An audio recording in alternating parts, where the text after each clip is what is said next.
Sekali baca, susah berhenti mikir. Assalamualaikum warahmatullahi wabarakatuh. Salam literasi. Perkenalkan, saya Karisa Alia Nur Zahra dari SMPIT Muhammadiyah An-Najah. Pada kesempatan kali ini, saya akan meresensi sebuah novel yang berjudul Surat dari Bapak. Apakah seorang anak pantas menanggung kesalahan yang tidak pernah ia lakukan? Pertanyaan itulah yang terus terlintas di benak saya setelah menutup halaman terakhir novel Surat dari Bapak. Saya memilih novel ini karena tertarik dengan judulnya yang sederhana, tetapi ternyata menyimpan makna yang dalam.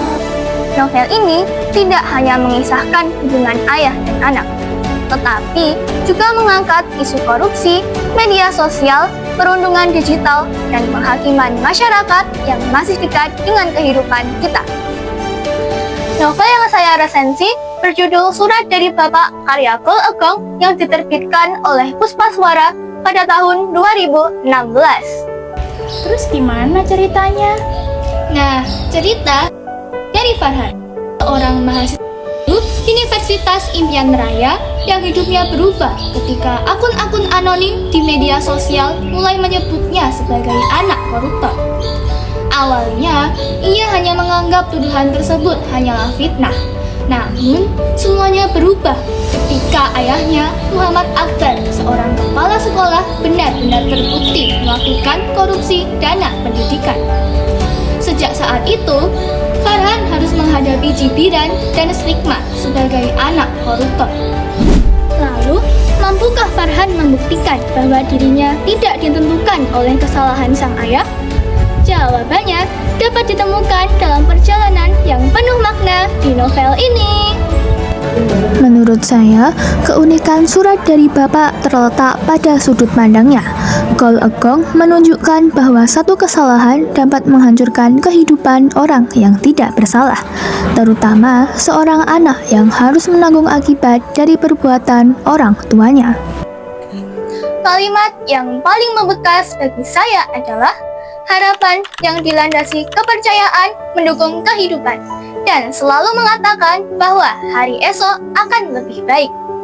Kutipan tersebut menjadi pengingat bahwa harapan selalu ada bagi siapapun yang ingin memperbaiki hidupnya. Novel ini juga mengingatkan saya pada Ayahku Bukan Pembohong karya Tara Lie, karena sama-sama mengangkat hubungan ayah dan anak. Namun, jika novel tersebut mengajarkan pentingnya kepercayaan kepada orang tua, maka Surat dari Bapak mengajarkan bahwa mencintai orang tua tidak berarti membenarkan kesalahannya. Kelebihan novel ini terletak pada tema yang sangat relevan, bahasa yang sederhana, serta penggunaan media sosial sebagai konflik utama sehingga ceritanya terasa dekat dengan kehidupan remaja. Sementara itu, kekurangannya adalah akhir cerita yang dibuat menggantung, sehingga akhir perjuangan Farhan belum diketahui. Novel ini membuat saya bertanya kepada diri sendiri, apakah selama ini saya pernah ikut menghakimi seseorang hanya karena membaca komentar di media sosial? Saya belajar bahwa mencari kebenaran membutuhkan usaha, sedangkan menghakimi seringkali hanya membutuhkan satu kali klik. Sebagai penutup, saya menyimpulkan bahwa Surat dari Bapak menghadirkan kisah keluarga yang menyentuh, sekaligus kritik sosial yang masih kita jumpai dalam kehidupan sehari-hari.